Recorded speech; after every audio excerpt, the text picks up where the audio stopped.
U.S. Secretary of State John Kerry and Cuba's foreign minister made progress as they held historic talks April 9 to restore diplomatic ties, a U.S. official said before their presidents attend a landmark summit. Kerry and Cuban counterpart Bruno Rodriguez met in Panama City on the eve of the Summit of the Americas, the first meeting of this level since 1958, 1 year before Fidel Castro's revolution. The chief diplomats had a lengthy and very constructive discussion this evening. The two agreed they made progress and that we would continue to work to resolve outstanding issues, a senior State Department official said on condition of anonymity. The U.S. State Department's Twitter account published a picture of Kerry and Rodriguez looking at the camera with straight faces as they shake hands in a room with 2 chairs and a glass coffee table. U.S. President Barack Obama and Cuba's Raul Castro landed hours earlier in Panama ahead of the April 10 to April 11 summit, where they will interact in another milestone in their efforts to thaw relations that froze in 1961. Obama was moving closer to removing a major hurdle in the US-Cuba diplomatic thaw, as a U.S. senator indicated that the State Department recommended removing Havana from a list of state sponsors of terrorism. Senator Ben Cardin, a leading member of the upper chamber's Foreign Relations Committee, said the removal was an important step forward in our efforts to forge a more fruitful relationship with Cuba. During a trip to Jamaica before heading to Panama, Obama confirmed that the State Department had completed a review of Cuba's inclusion on the list, but he declined to say what it recommended.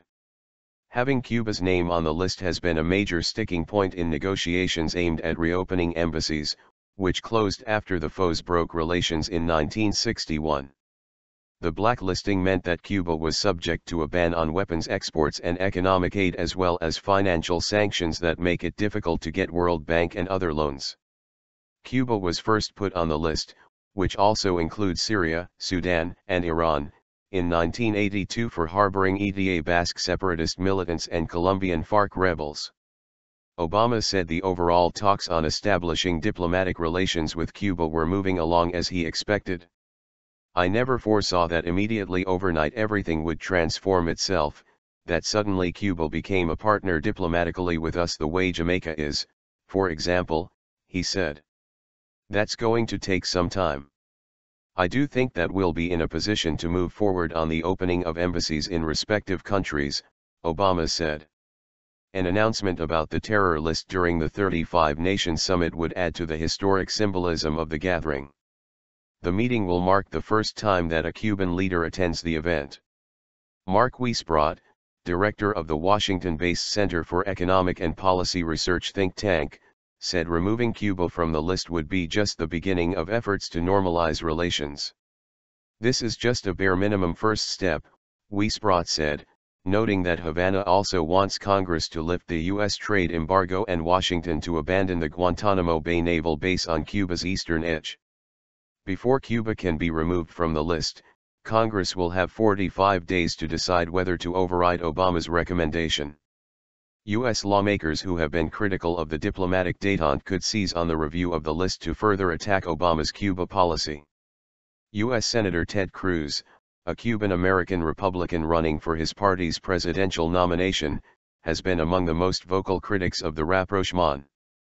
A scene of lingering tensions among Cuban dissidents and government sympathizers emerged in Panama City when some 100 Castro regime supporters jeered dissidents as they arrived at a Latin American civil society forum. U.S. State Department spokeswoman Marie Harf condemned those who use violence against peaceful protesters. Analysts have pointed to another potential problem for Obama at the summit: the sanctions he imposed against Venezuelan officials accused of human rights abuses in an opposition crackdown. Venezuelan President Nicolas Maduro, Havana's main ally in the region, said April 9 he had gathered 13.4 million signatures in a petition calling for Obama to lift his executive order, which calls Caracas a U.S. national security threat. Maduro welcomed White House statements saying it does not see Venezuela as a threat after all, adding that it could start a new historic era in relations.